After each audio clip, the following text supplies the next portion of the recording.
excited to have Luke Hetrick here all the way from Atlanta for an interview today. Thank you for coming in. Thank you for having me. How you doing today? I'm doing really great. How are you? Good. This is not Atlanta weather. No. But I'm loving it. It's good to be back. It really is. Is there any other place like Loretto? Definitely not. Yeah. So do you want to tell us a little bit about your career, where you got there? I want to start by thanking St. Francis University. This has been the place that launched my career based on the connection, based on all the people that I met. When I was a sophomore, I was a nursing major. Everyone watching this, be thankful that I'm not a registered nurse, because your healthcare would be really, really poor if I was taking care of you. What I really wanted was something that I loved to do, something that I knew my passion was at, and something that I was skilled for, which was this. I didn't know how to go about it. I just thought you ended up on TV because you were an actor or whatever it was. But I finally started to get familiar with path a little bit. Got connected with Dr. Pat Farabaugh, who's been an incredible mentor and friend throughout my career. And then from there, he was able to point me in the right direction and kind of help me crawl before I walk, so to speak. That was able to help get me on the right path. And then from there, St. Francis gave me the tools to do a million internship and practicums and connections and everything, and really just set me off. So from Loretto, Pennsylvania, I went to Sacred Heart University, which is a St. Francis rival.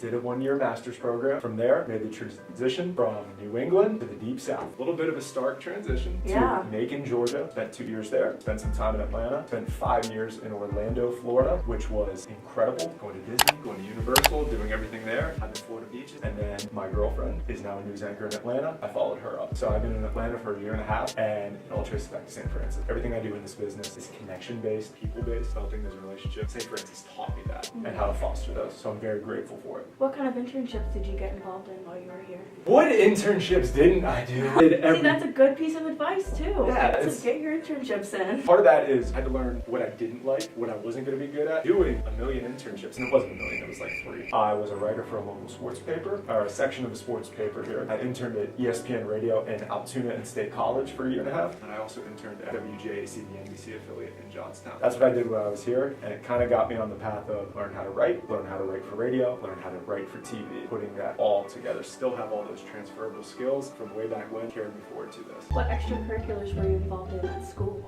I was not editor-in-chief of the Troubadour. Can't be me, guys. Can't all be this lady right here. Only one of us can wear the crown, and it's her. The one could be me. No, but I did the Troubadour. I was editor of the sports section. And awesome time doing that. I was actually a member of the women's basketball team while I was here. Women's. I was a practice player for the women's basketball team at the time. Wow. So for those of you who are washed up and still want to play and have the women's team beat the heck out of you every day, do that for a living. Because I was here, our basketball team was unbelievable. Still friends with a lot of them to this day. But part of that was immersing myself in St. Francis. Loved every facet of it. So many friends. I also worked at the Sebio. I worked at the gym.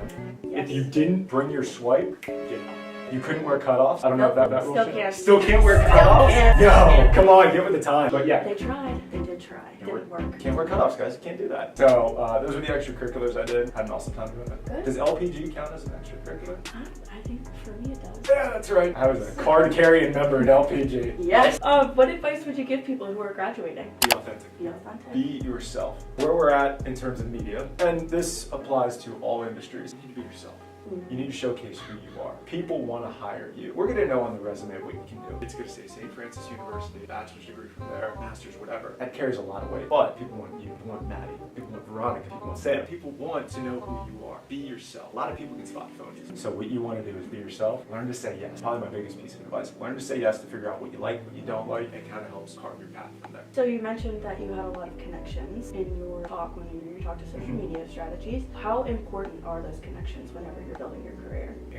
Incredibly important in a variety of ways. Some of them could be helping you from the day to day.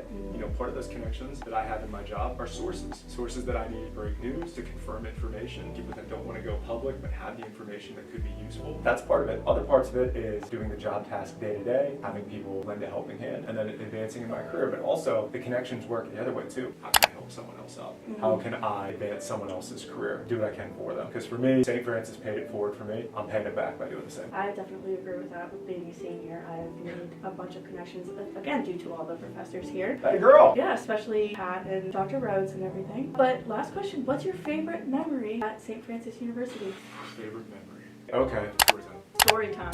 I got recruited my senior year to be a D for dude. You You guys know what that is? Yes. When DeFi did their dude auction, Shout out to Greek Life. I went on stage, I performed, and went for $105, which sounds like a lot. Who got the most? Some guy got $750. $750. $750. I can't share his name, but what he did, he had gray hair.